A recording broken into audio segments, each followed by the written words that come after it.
তাহলে এখানে দেখা যায় গলগি টেন্ডন যেটা আছে এটা হচ্ছে গলগি টেন্ডন অর্থাৎ মাসেল স্পিন্ডল যেটা, ঠিক আছে, মাসেল স্পিন্ডলটাকে বলা হয় স্ট্রেচ রিসিপ্টর, এটা হচ্ছে স্ট্রেচ রিসিপ্টর। আর গলগি টেন্ডন যেটা হচ্ছে টেনসোমিটার, ঠিক আছে। তো গলগি টেন্ডন যখন স্টিমুলেটেড হয় তাহলে ইট ইনহিবিটস আলফা মোটর নিউরন, ইট ইনহিবিটস গামা মোটর নিউরন, ঠিক আছে। এখানে গামা মোটর নিউরন ইনহিবিশন হয় কিসের মাধ্যমে? এখান থেকে একটা সিগন্যাল 1B ফাইবারের মাধ্যমে এখানে যাবে এবং এখান থেকে গামা মোটর ফাইবার যেগুলো সেগুলো ইনহিবিট হবে। তাহলে 1A fibre stimulate gamma motor neuron and 1B fibre stimulates inhibits gamma motor neuron. এছাড়াও ব্যাবেন্সকি সাইন কি হবে? আপগোয়িং অর্থাৎ ডরসিফ্লেকশন হবে। কখন? আপার মোটর নিউরন লেশনস। তাহলে কোন কোন কেসে ব্যাবেন্সকি সাইন আপগোয়িং হয়? 4টা কেস। একটা হচ্ছে upper motor neuron lesions, number 2 হচ্ছে newborn first week where the upper motor neuron has not yet myelinated, আর নাম্বার 3 হচ্ছে ডিপ স্লিপ, আর নাম্বার 4 হচ্ছে coma. Now what is spasticity? Spasticity হচ্ছে it is a type of pyramidal problems, মানে হচ্ছে specific pyramidal প্রবলেমের জন্য হয়, ঠিক আছে। তাই it is a type of hypotonia in which when we check the tone by passive movement initially there is excessive resistance to the movement but suddenly the resistance loss, ঠিক আছে। এটাকে বলা হয় ক্লেঞ্চ নাইফ স্পেসিফিসিটি। এছাড়াও কিছু থাকে হচ্ছে lead pipe rigidity and cogwheel rigidity plus tremor. এটা কোথায়? এক্সট্রা পিরামিডাল, মানে হচ্ছে পার্কিনসনিজমের ক্ষেত্রে এরকম দেখা যায়। এরপরে দেখা যাক what is the difference between upper motor neuron lesion and lower motor neuron lesion. So upper motor neuron লেশনে কি থাকে? দেখা যায় এখানে হচ্ছে group of muscle function loss, আর এখানে হচ্ছে ইন্ডিভিজুয়াল মাসেল ইনভলভড। তাহলে এটা হচ্ছে স্লাইটলি লস অফ মাস, এখানে হচ্ছে ড্রাস্টিক্যালি লস অফ মাস। এটা হচ্ছে স্লাইট লস অফ পাওয়ার, এখানে হচ্ছে বিগ লস অফ পাওয়ার। এখানে টোন যেটা স্প্যাস্টিক, এটা হচ্ছে টোন হচ্ছে ফ্ল্যাসিড, এখানে টোন ডিক্রিজ, এখানে টোন ইনক্রিজ। আপার মোটর নিউরন সব আপে যায়। তাহলে রিফ্লেক্স, ঠিক আছে, এটা হচ্ছে কি টেন্ডন রিফ্লেক্স, এটা হচ্ছে এক্সাসিরেটেড, এখানে টেন্ডন রিফ্লেক্স ডিক্রিজ অথবা absence. Babinski sign upgoing Babinski অর্থাৎ ডরসিফ্লেকশন, এটা হচ্ছে প্ল্যান্টার ফ্লেকশনস। এছাড়া fasciculation and fibrillation normally presence হচ্ছে লোয়ার মোটর নিউরন লেশনে due to denervation hyper sensitivity, অর্থাৎ এখানে ট্যাপ করলে ফিব্রিলেশন অ্যান্ড ফ্যাসিকুলেশন দেখা যায়। তাহলে slide tapping causing more ions to cause action potential the fasciculation occurs all where the channel and receptor, যেহেতু এখানে কোনো নার্ভ থেকে কোনো সিগন্যাল আসে না তাহলে এখানে এরা ভাবে যে হচ্ছে রিসিপ্টর প্রবলেমের জন্য কি হয়, এখানে হচ্ছে রিসিপ্টরগুলো নর্মালি বেশি বেশি তৈরি হয় এবং রিসিপ্টরগুলো সব জায়গায় থাকে। এছাড়াও ডিপ টেন্ডন রিফ্লেক্স অথবা মাসেল স্ট্রেচ, এটা বলতে কি বোঝায়? একটা হচ্ছে hit on the tendon, then transient brisk stretch on the whole muscles. When the extrafusal fiber are stretched, it will stretch the interfusal fibers. When the muscle spindle are stretched, it stimulates 1A fiber, and transient overstimulation of the alpha motor neuron leads to transient contraction of the extrafusal fiber and bicep jerk occurs. Normally biceps হচ্ছে 5-6, ankle হচ্ছে S1, knee হচ্ছে L2-3, biceps 5-6, আর triceps হচ্ছে C6 and C7. এবার আমরা একটা disease দেখি। ডিজিজটার নাম হচ্ছে ফেসিয়াল পালসি, বা যাকে আরেকটা নামে পরিচিত সেটাকে বলা হয় Bell's palsy. So facial palsy বা বেলস পালসি। তো বেলস পালসি কাকে বলা হয়? What is Bell's palsy? So this is an acute form of, তাহলে this is an acute form of unilateral lower motor neuron type of lesions, মানে lower motor neuron type of facial weakness. তাহলে কি lower motor neuron type of facial weakness এক সাইডে হবে, এটাকে বলা হয়, এবং এটা অ্যাকিউট। তাহলে it is an acute form of unilateral lower motor neuron type of ফেসিয়াল উইকনেসটাকে বলা হয় বেলস পালসি। কজেস কি হইতে পারে? একটা হচ্ছে due to viral infection. Viral infection যেমন কি কি? হার্পিস সিমপ্লেক্স টাইপ 1 যেটা ইন দ্য ফেসিয়াল ক্যানেলস, ঠিক আছে। একটা হচ্ছে herpes simplex type 1 in the facial canal and brain stem infarction. Number 2 হচ্ছে অ্যাকিউস্টিক নিউরোমা। নাম্বার 3 হচ্ছে ফ্র্যাকচার অফ দ্য প্রেক্টাস part of the temporal bone, and number 4 হচ্ছে parotid tumour, and 5 হচ্ছে tumour in the cerebellopontine angle. তো যেখানে facial nerve আছে ওখানে কোনো টিউমার, ট্রমা অথবা ইনফেকশনের জন্য মেইনলি হচ্ছে এগুলো হয়। ক্লিনিক্যাল ফিচার কি কি আছে? একটা হচ্ছে পেইন বিহাইন্ড দ্য এয়ার, কানের পেছনে ব্যথা করবে। এরপর হচ্ছে নামনেস অন দ্য ফেস, ফেসে নামনেস হবে। এরপর হচ্ছে হাইপার অ্যাকুইসিস ক্যান অকার্স। এরপর হচ্ছে diminished salivation and tear secretions and altered taste sensation, মানে ফেসিয়াল নার্ভ ডিস্ট্রিবিউশনগুলো অল্টার্ড হয়ে যাবে। এছাড়াও vesicles in the ears or on the palate indicates that facial palsy due to the herpes simplex অথবা মানে herpes জোস্টারের জন্য ফেসিয়াল পালসি হয়েছে, এবং এই কন্ডিশনটাকে বলা হয় র্যামসে হান্ট সিনড্রোম। সাইন কি কি? Unable to wrinkle over the forehead, তারপর হচ্ছে visible upward and outward movement of the eye when attempt is made to close the eyes, it is called the Bell's phenomenon. তাহলে চোখ বন্ধ করতে চাইলে I বল যেটা আই বলটা কি হবে আউটওয়ার্ড অ্যান্ড আপওয়ার্ড মুভমেন্ট হবে। এছাড়া mouth deviates to the normal side, তাহলে মুখটা কি হবে নর্মাল সাইডের দিকে এরকম বেঁকে যাবে, তাহলে mouth deviates to the normal sides. এটা হচ্ছে সাইন। এর ইনভেস্টিগেশন কি আমরা ইএমজি করি, ঠিক আছে,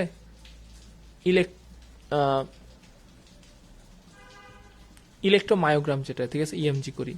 ট্রিটমেন্ট কি, ট্রিটমেন্ট হচ্ছে 3 দিনের মতো যদি এরকম একটা পেশেন্ট আসে সেক্ষেত্রে আমরা কি দিই, অ্যাট ফার্স্ট হচ্ছে prednisolone 40 to 60 mg daily for 1 week, 7 দিনের জন্য এটা দিব। তারপরে ভাইরাসের জন্য কি দেবে অ্যাসাইক্লোভির, এছাড়াও প্রিগাবালিন, আয়ের ক্ষেত্রে eye shield, artificial tear and chloramphenicol drops, এটা হচ্ছে 2 drops 6 hourly। এছাড়াও এখানে একটা জিনিস আছে সেটা হচ্ছে প্রগনোসিস। প্রগনোসিসের ক্ষেত্রে দেখা যায় 80% রিকভার স্পন্টেনাসলি ইন 12 উইক, ঠিক আছে, 12 সপ্তাহের মধ্যে 80%ই স্পন্টেনাসলি রিকভার করে, ঠিক আছে। আর হচ্ছে পোর রিকভারি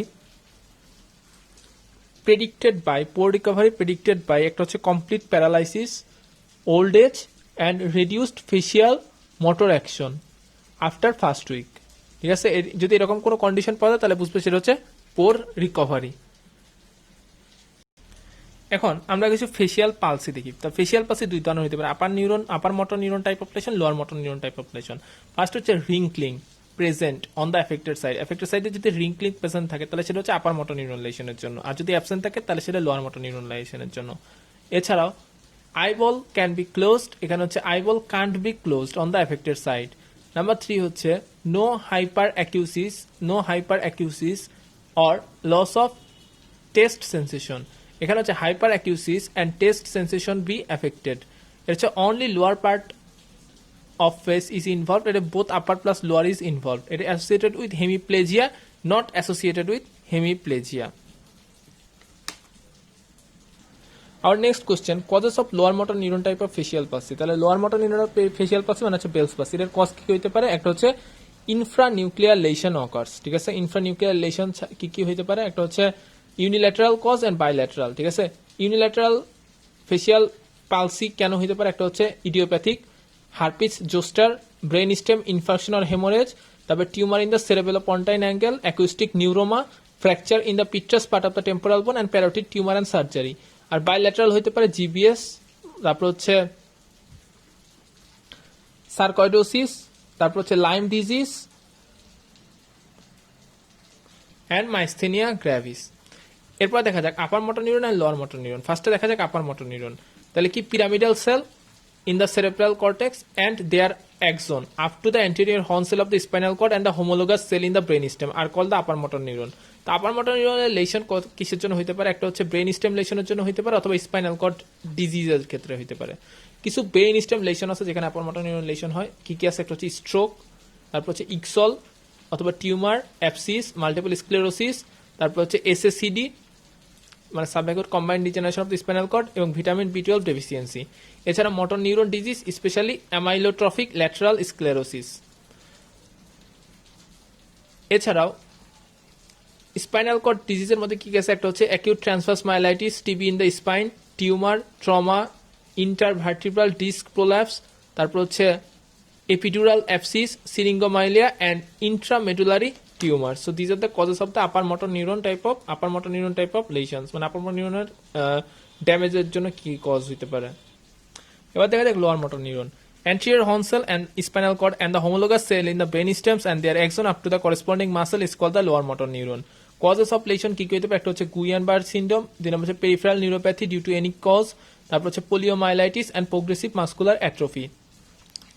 এছাড়াও কি কি হতে পারে, flaccid paralysis. So what are the cause of flaccid paralysis, মানে এর সাথে কি কি হতে পারে, ফ্ল্যাসিড প্যারালাইসিসের জন্য হতে পারে, যেমন হচ্ছে কি মায়োপ্যাথি, তারপর হচ্ছে রেডিকুলোপ্যাথি, তারপর হচ্ছে myasthenia gravis, Lambert Eaton syndrome, tabes dorsalis and cauda equina syndrome.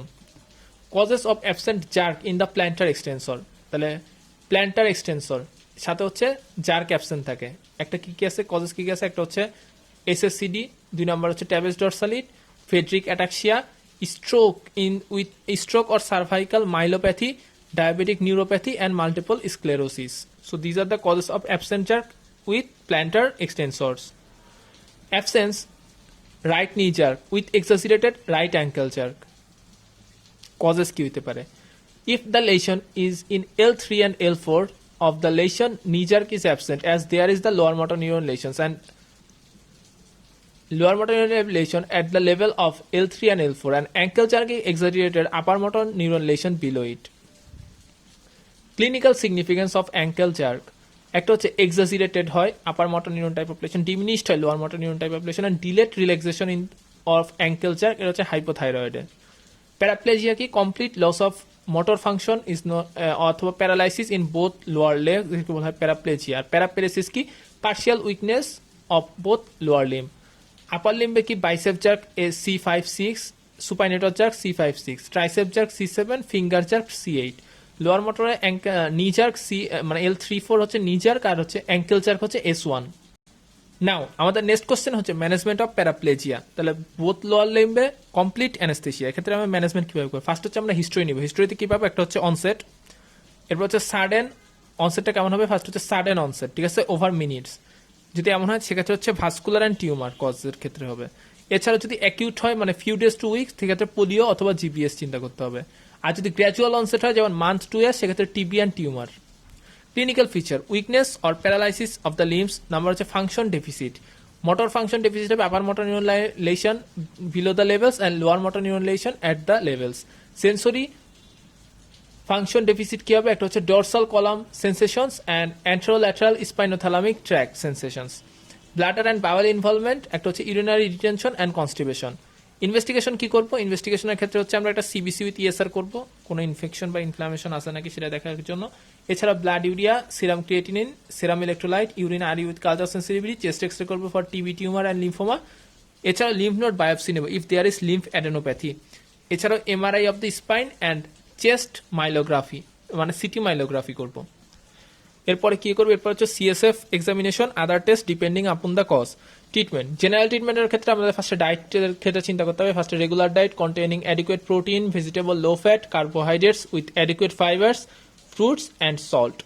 Posture change 2 hourly, skin dry and clean, care of the bladder, intermittent catheterization, monitor of the fluid intake and treatment of urinary tract infections. Then care of the bowel ki korbe, avoidance of the constipation, care of the limb, regular physiotherapy and rehabilitations. And treatment of cause accordingly after contamination. আচ্ছা, কনফার্মেশনের পরে treatment according to the cause. এখন what is the difference between flaccid paraplegia and spastic paraplegia? Flaccid paraplegia normally lower motor neuron type of লেশনের জন্য, এটা হচ্ছে upper motor neuron type of লেশনের জন্য। ফার্স্টে দেখি টোন। টোন হচ্ছে এখানে কি হবে? হাইপোটোনিয়া, এখানে হাইপারটোনিয়া। জার্ক হচ্ছে এখানে অ্যাবসেন্ট অর রিডিউসড, এখানে এক্সাজিরেটেড। প্ল্যান্টার রেসপন্স এখানে ফ্লেক্সর, এখানে এক্সটেনসর। সেন্সরি লস অ্যাবসেন্ট, এখানে হচ্ছে definite upper limit of the sensory loss. Bowel habit, bowel and bladder এখানে হচ্ছে অ্যাবসেন্ট, এখানে হচ্ছে বাওয়েল অ্যান্ড ব্লাডার হচ্ছে present. Bowel and bladder involvement, ঠিক আছে, এটা হচ্ছে অ্যাবসেন্ট, এটা হচ্ছে present. What are the differential diagnosis of paraplegia? Acute কেসের ক্ষেত্রে কি কি আছে? ATM, GBS, trauma, multiple sclerosis and disc prolapse. Chronic কেয়ারের ক্ষেত্রে একটা চিন্তা করা যায়, সেটা হচ্ছে পটস ডিজিজ। তাহলে অ্যাকিউটের ক্ষেত্রে ATM, GBS, trauma, multiple sclerosis and disc prolapse, আর ক্রনিকের ক্ষেত্রে পটস ডিজিজ। না, 3 ইম্পর্টেন্ট ইনভেস্টিগেশন, একটা হচ্ছে CBC with ESR, CSF examination and MRI of the spine. Paraplegia spastic plus Pott's disease কি ট্রিটমেন্ট করবো? ফার্স্ট হচ্ছে initial 2 months 4 FDC, later 7 months 2 FDC. এছাড়া ফিজিওথেরাপি দেবো, initial immobilisation and exercise. What is quadriplegia? Weakness of all 4 limbs. Causes কি কি হইতে পারে? একটা হচ্ছে সার্ভাইকাল মাইলোপ্যাথি, এছাড়াও GBS, multiple sclerosis, peripheral neuropathy, bilateral brain stem lesion, motor neuron disease, cerebral palsy and hypokalemic periodic paralysis. Now, what is hemiplegia? Paralysis of the half of the body. Hemiparesis হচ্ছে partial weakness অথবা partial loss of motor function of the half of the body. Causes কি কি হইতে পারে? একটা হচ্ছে stroke, তারপর হচ্ছে ট্রান্সিয়েন্ট ইসিমিক অ্যাটাক, ট্রমা, এছাড়া ব্রেনের ক্ষেত্রে আছে হচ্ছে tumour, infections and multiple sclerosis.